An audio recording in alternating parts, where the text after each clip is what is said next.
So we are going to switch things up a little bit. Instead of doing the final session first, we're going to do recruitment first.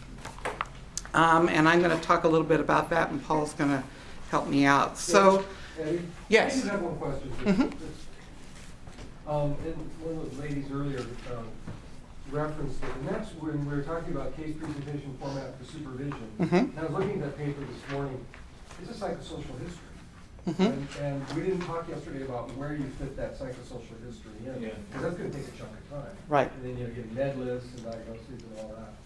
So I think Mark mentioned a little bit that depending on your agency setting, if the people that are already clients of your agency, you may already have a lot of that information in your intake process. So you may get that. If your agency doesn't gather that, you may want to get some of that at some point. In the first session, remember there is the baseline questionnaire. The baseline questionnaire, while it's not terribly detailed, it does cover kind of current and past mental health history, current physical capability, mobility kinds of issues. Is that one of the forms here? That's a form? It is on page, Oh, it's in the book. it is in the book, page 91. It does not, however, go into all the detail that Mark talked about, information that he might want to know. So, you know, it's a process, I think. Ideally, you would have some of that information in supervision.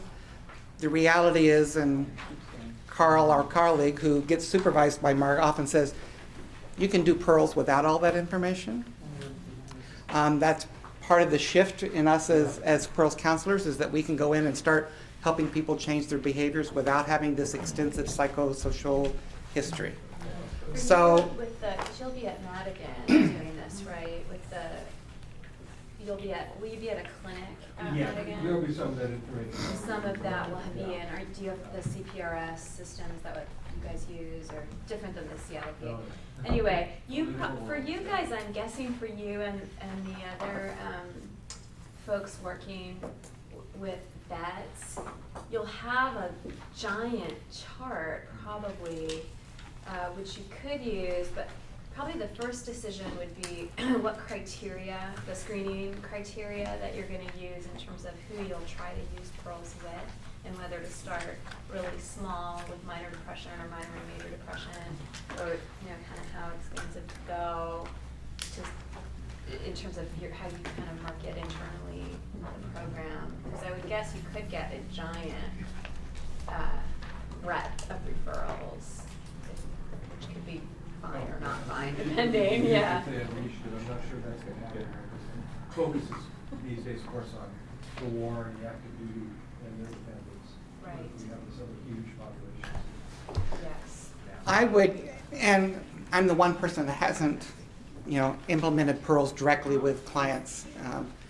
I focus more on using the PST, but I would guess as you're doing the PHQ-9, as you're screening for dysthymia in case they happen to have dysthymia, as you're using some kind of a screen for exclusionary conditions, if they're psychotic or bipolar or other kinds of things, and as you do the memory screen, which is page 77 through 91, and do the baseline questionnaire. In that process, as it's a conversation, some of this other information may come out. Or if you hear things, you may want to jot down, ask a few specific questions. The problem list generating also is an opportunity to sort of unearth some of that stuff. Sometimes people get stuck in coming up with a problem list, and then you can begin to prompt them to talk about different domains of their lives. And in that process, frequently this stuff just sort of comes out. People are actually fairly eager to sort of spill about their circumstances pretty early in the process. So I also think you may present the case for the first time, and the psychiatrist or psychiatric nurse practitioner, whoever it is that's doing the case review with you, may say, well, what about this, or do you know this? And if you say no, then that's pieces that you need to go back and kind of fill in. So it's not like you feel like, oh, well, I've got to do this whole separate other piece of information to start. So I'm going to talk just briefly a little bit about kind of recruitment, and it's a nice segue because I think people you may get clients referred to your Pearls program either because they're already existing clients of your agency through case management or other kinds of services. And so the case managers may refer, other providers may refer to you within your agency. You also might get clients referred from outside your agency. And so this is really kind of how does this structure get set up, how you're going to be doing this in your site. So it might be that you make contact with primary care providers in the area, Meals on Wheels, other kinds of social services agencies that might be providing services to your target population, adult day health centers, senior centers, those kinds of things. And they could certainly refer clients into you. It's helpful to kind of create some marketing materials. I mean, you have a program, you're trying to get the word out. We have a couple of suggested flyers, if you will, on the CD. But certainly you can create your own kind of marketing materials to distribute to people or to referral sites that could then get people to you. We found that kind of going out and meeting with these other agencies or providers and kind of making a brief presentation, learn to do an elevator pitch. It doesn't have to be long and complex, but a 2 to 5 minute kind of brief presentation about what Pearls is, who's the appropriate client, how to get them to us. That's all that's needed. Certainly needing to also be kind of cognizant of your kind of populations that you're serving. Are they going to be sensitive to using the word depression?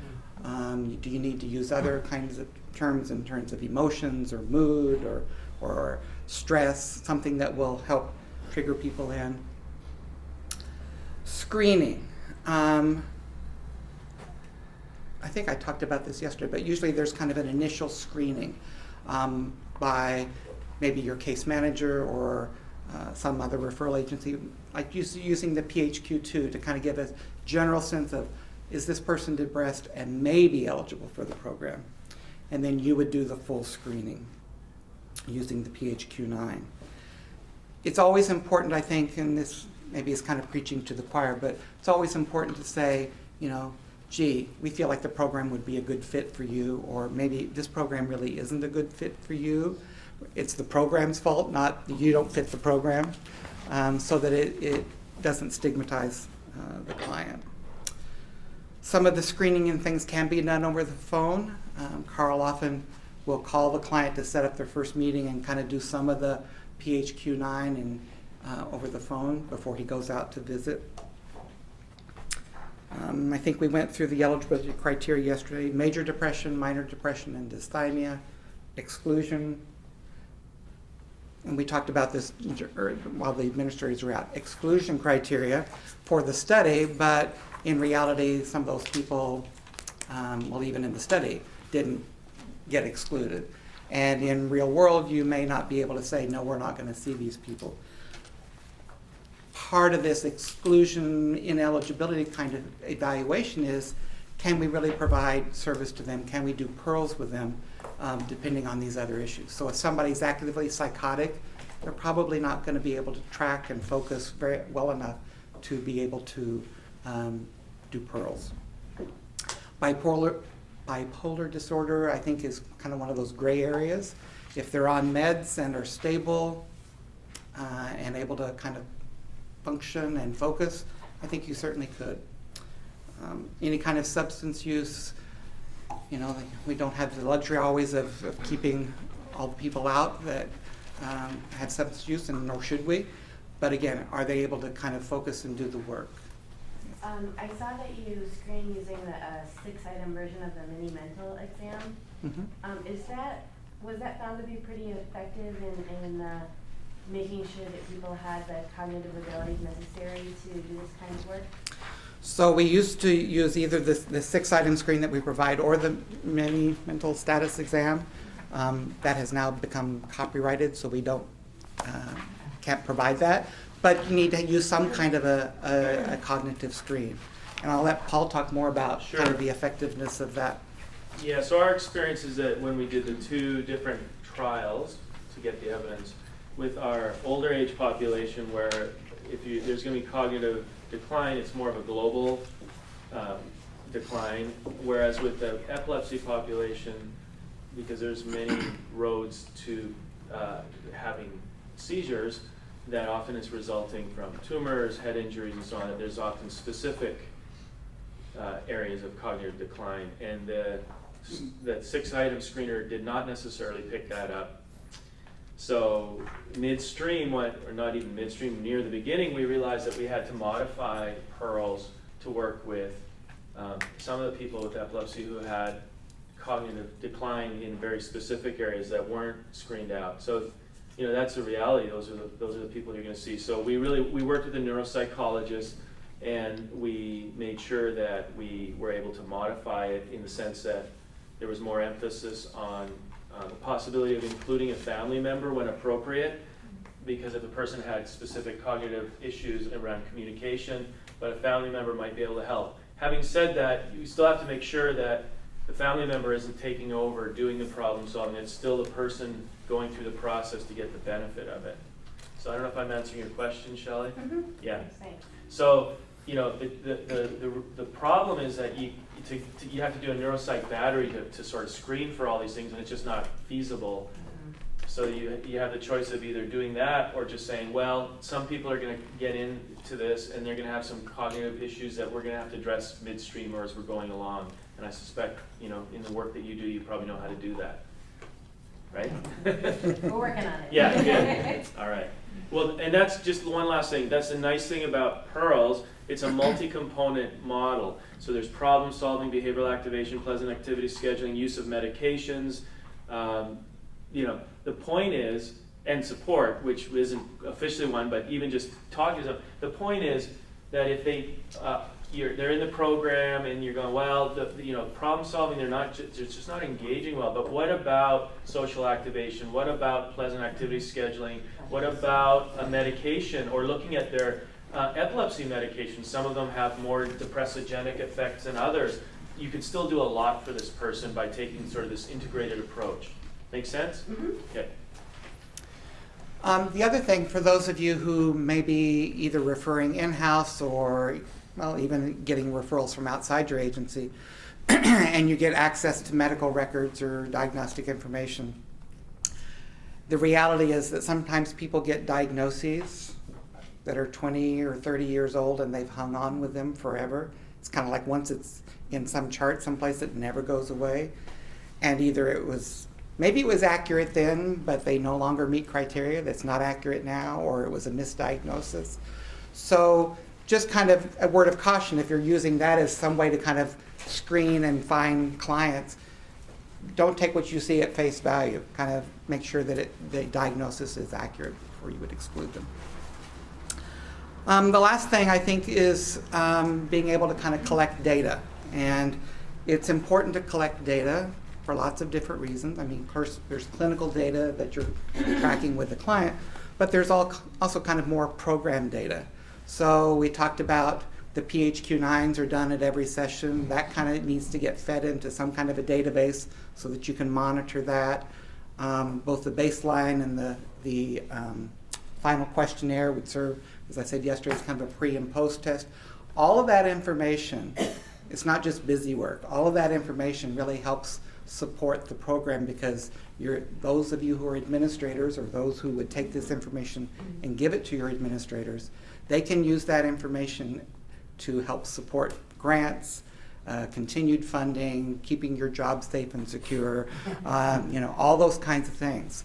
So finding whatever ways will work for you, and it doesn't have to be a complex database, but something where somebody in the agency, whether it's you or you have some kind of clerical person who can take that information and feed it and create some reports so that you can kind of monitor the progress.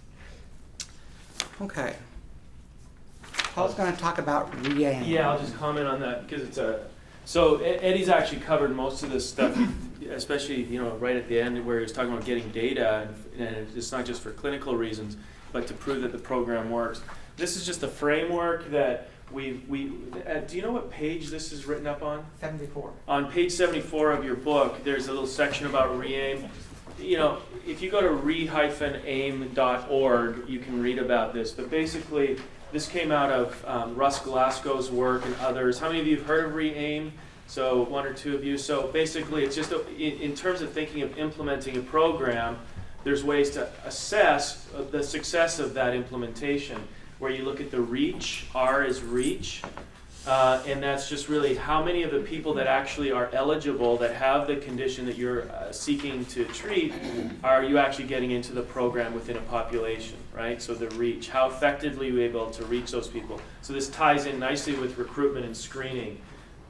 So effectiveness, is the program that you're using or the intervention effective? And well, I think we know that ours is, and then you got to also make sure that in implementing it, you want to do it in an effective way. So having people properly trained and having all the appropriate, the qualifications, or having people having booster sessions, making sure that there's an infrastructure in place so that it's effectively delivered. And adoption is how throughout your organization, how is it adopted? How successfully is it adopted? And so there's all kinds of variations on the theme of this. One of the things that we've found is that instead of embedding it or integrating it, I think a lot of organizations, instead of integrating it into a person's regular work where 3 hours you're doing something else and then 1 hour pearls and then 3 hours and every case manager does a little bit of pearls here and there, that doesn't work as well as designating some case managers who are going to just be doing pearls, 6-7 hours a day. And everyone shunts those individuals, and there are many reasons. Mark Snowden mentioned that if you're wearing too many hats, it gets confusing for the patient. If you're serving as their case manager to help them determine their funding, for the next year based on how well they're doing or not, there's almost like a conflict, because they if you're trying to make them better, it's really got to be two different people, and agencies have told us about that issue, that you can't be wearing too many hats. So adoption. The other thing is, in terms of thinking in a center, having a little bit of redundancy. So instead of having one person full-time doing pearls, you might want to think about having 2 people or 3 people doing half-time. And that way, if someone has to be away, the whole train doesn't stop, people can cross-cover for each other. There's also a lot of learning that happens in the case review that Mark was talking about, where you're hearing about each other's cases. So not only becoming familiar with the cases, but you're starting to get a warehouse of experiences of common issues that come up in implementing pearls, and you learn from each other. So there's just a few comments about adoption, which then finally implementation fidelity. How much drift is there? You don't want drift from the original, the way we're teaching it to you, the way that it's written up, the way that it's in the manual. You want to make sure that you're not drifting. So there has to be this ongoing focus on this, and then finally, maintenance. How do we get this to be sustainable in our organization? And part of that, as Eddie said, was getting the funding, the data, the aggregate data to show in a population the pre and post scores, for example, to say, we want another year of funding to underwrite this case manager. Here's what we were able to do. And there's some arguments about not using pre-post data, but if you can't do a randomized, you can't do a randomized control trial. It's the best you can get, and it's better than nothing, for example. So this is the infrastructure. This is the framework within which the recruitment and screening fits, because you're doing the work, but it really has to fit into the sort of from a population-based perspective. How do we get people into the system, and what data are we collecting? So that's all I wanted to say. Any questions about that? Yes, Shelley. Is there someone I could talk to at a later time who was involved in developing the fidelity instrument? Yeah, so Mark Snowden developed it. Yeah, so email Eddie edmonds@uw.edu, and he'll get you in contact with Mark. So yeah, they did a great job of developing a fidelity measure. I think they published an article, or if not, they have one, right? Great. Yeah. Does everyone understand what that is, a fidelity measure? So basically, it just breaks it down into all the things that you have to do, all the tasks that have to be done, and then there's a checklist and you check, is our organization doing this? Yes or no, or how well? Yes, no, and that's called a fidelity measure. Whenever you take an evidence-based program and you put it into the community, you have to try to maintain fidelity or faithfulness to the original intervention. How was it done? And that's the way we do it. We create these things called fidelity measures that are just 1 or 2 page checklists, right? So that's what a fidelity measure is. Yes? That seems like a tool we could all use. Is that something we could just have emailed to us rather than us all blasting you with? Yeah, I don't know that we have it available. I Right. think Last time I talked to Mark, they're still refining it, so he was reluctant to Okay. make it public yet. that's why. Otherwise, yeah, we'd love to just have it As plastered soon all as over that the place. happens, yeah, I mean, we're gonna be distributing it, but it's not. So quite- similarly, if you want to reach out, any of you that you'd like for your program, one day hopefully we can make it available even on our website. But for now, just contact Eddie and we'll see what the status of that is. We're not sure right now. Okay, great. And now we're moving to